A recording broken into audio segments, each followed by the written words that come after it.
Бүгін сабақты ары қарай жалғастырамыз. Алдыңғы тақырыптарымызда өткенде жалпы сатудың 5 қадамы болды. Бұның барлығын біз әзірге білеміз, скрипт продажа жазып алдық.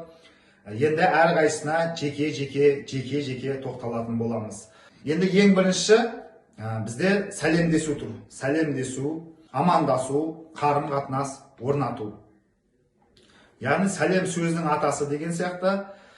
Клиент кез келген уақытта, кез келген көңіл күймен, настроениемен сізге звондауы мүмкін. Клиент сізбен амандасуы міндетті емес. Сондықтан біз как кәсіпкер ретінде, как лидер ретінде біз өзіміз бастауымыз керек. Яғни клиент звондаған кезде, мынауыңыз қанша, анауыңызды көрдім, мына рекламадан, мына затыңызды көрдім дегенде, бірінші асықпай, осы 5 қадамды сақтап отыруымыз керек. Сәлемдесуде мысалы, саламатсыз ба, қайырлы күн, есімім Руслан деген сияқты өзіңізді таныстырасыз. Осындай компанияның сату менеджерімін, немесе осы бутиктің егесімін деген сияқты. Және де суға фруктымен айналысасыз ба, домбыра сатасыз ба, бар ота сатасыз ба, сол жөнде өзіңіз жайлы мәлімет бере кеткеніңіз жөн. Оның бәрі клиентке сенімділік береді. Что әйтеуір біреумен сөйлесіп жатқан жоқ екенін, белгілі бір компаниямен сөйлесіп жатқанын, белгілі бір репутациясы бар адаммен сөйлесіп жатқанын сезінеді. Сол сияқты міне қайырлы күн, саламатсыз ба, есімім Руслан, осындай компанияның менеджерімін, немесе осындай бутиктің егесімін деген сияқты. Және сіздің есіміңіз кім деп біз сұрақтар қоюымыз керек. Ол кісінің атын білгеннен кейін, мысалы ол кісі есім Әсет деуі мүмкін. Жақсы, Әсет мырза, қай қаладан хабарласып тұрсыз, немесе қай жерден хабарласып тұрсыз?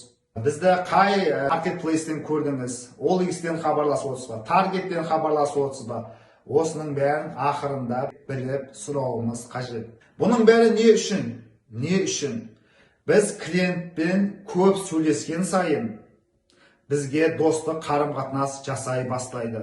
Яғни өзіміз 50% сөйлесек, клиентті де дәл сол 50% сөйлетуіміз керек. Сатудағы ең маңызды нәрсе клиентті сөйлете алу. Клиент сөйлеген кезде ғана ашылып, ішіндегісін айтып, бізбен сырласып, ішінде нақты не тұрғанын, оған не керек, не үшін керек, қайда алып жатыр, қандай мақсатпен алып жатыр. Міне сол кезде ғана клиент ішіндегісін сырласып айтатын болады. Көп сатушылардың, көп кәсіпкерлердің қателігі клиентті тыңдамайды.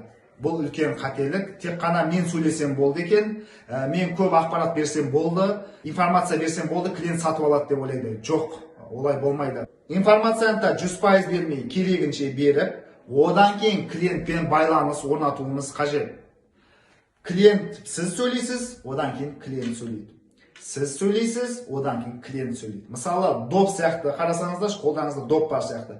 Есіміңіз кім деп допты клиентке лақтырасыздар. Клиент оны қағып алып, менің есімім Әсет деген сияқты допты қайтадан сізге береді. Допты алғаннан кейін қайтадан екінші сұрақ. Әсет мырза, жақсы, сіз қай қаладан боласыз? Қай жерден боласыз? Деген сияқты. Мысалы, ол Ақтау қаласынан, немесе Атырау қаласынан дейтін болса, дәл сол қаласына біз айта кетуіміз керек. Жақсы Әсет мырза, біз Атырау қаласына аптасына 3 күн доставка жіберіп жатырмыз. Біз Қазақстанның 14 қаласымен жасаймыз жұмысты, бізге Атырау қаласынан сұраныс өте көп деген сияқты жауаптарды айтуымыз керек. Немесе біздің Атырау қаласында біздің арнайы дистрибьюторлер жұмыс жасайды деген сияқты айтуымыз керек именно қаласына. Ол неге? Өйткені қаланы естігенде адамда автоматты түрде, саналы түрде сенімділік келе бастайды. Менің қаламнан да алып жатыр екен адамдар. Мен сияқты хабарласқан адамдар өте көп екен деген сияқты үлкен сенімділік келеді. Міне, құр сәлемдесудің өзі, амандасудың өзі үлкен өнер, үлкен ғылым. Міне осы арқылы бастапқы қарым-қатынас қалай басталады, бастапқы сәлемдесу қалай басталады, соңына дейін осы тонмен кетеді.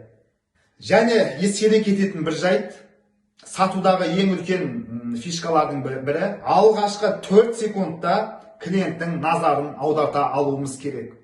Ол деген, мысалы, клиент кез келген тонмен звондайды, кез келген көңіл күйі болмай жатуы мүмкін, бірақ біздің көңіл күйіміз 24/7 керемет болу керек. Сол біздің энергиямыз, біздің көңіл күйіміз клиентке беріліп, клиентті де өзіміз сияқты көңіл күйде бір қалыпта сөйлесе алатын боламыз. Алғашқы 4 секунд дегеніміз: саламатсыз ба, қайырлы күн, есімім Руслан деген сияқты. Міне, даусыңыз жарқын шыққан кезде ғана клиент автоматты түрде өзінің аурасынан сіздің аураңызға автоматты түрде өтетін болады. Алғашқы 4 секундта клиенттің назарын аудартуға үлкен мүмкіндік. Алғашқы 4 секундта клиенттің көңілінде жібітіп жіберуге болады. Алғашқы 4 секундта клиентті баурап алуға болады. Міне, сондықтан дауысқа мән берген дұрыс. Алғашқы 4 секундыңыз қалай басталады, соңына дейін әңгіме дәл солай өрбиді. Сондықтан назар аударатын үлкен тақырыптардың бірі. Және де сатудағы өте көп фишкалардың бірі бұл дауысқа мән берген дұрыс. Менің даусым келмейді, менің даусым болмайды, менің даусым қарлығып шығады дейтін болсаңыз, жоқ, дауысты реттеп, әдемілеп жеткізуге болады. Барлығын рет-ретімен жасауға болады. Дауысты да әдемі тонға келтіруге болады. Уақытша алғашқы 4 секундты жақсы дауыспен ұстаңызшы. Ораторлық курстарға қатысуға болады, немесе өзіңіз күнделікті дайындалыңыз. Айнаға қарап дайындалсаңыз да болады. Дауысты реттеп алыңыз. Даусыңыз жағымды болса, клиент 95% уже автоматты түрде сізден сатып алуға дайындалып қояды деген сөз. Келесі тақырыптарда сәлемдесуден кейінгі этаптарды өтеміз. Бүгінге осы. Сіздерге тапсырма: дауыстарыңыз егер өзіңізге ұнамаса, дауыстарыңыздың көңіліңіз шықпаса, голосовой жіберіп, біреуге солай тексерсеңіз болады. Қабылдап үйреніңіз дауысыңызды. Голосовойдан тыңдаңыз, тыңдай беріңіз. Дауысыңызды неғұрлым әдемірек айтуға тырысыңыз. Неғұрлым мынау көңілді көтеретін етіп айтуға тырысыңыз. Бұл әдетіңізге айналады. Болмайды деген нәрсе жоқ, барлығын жасай практикамен келетін болады.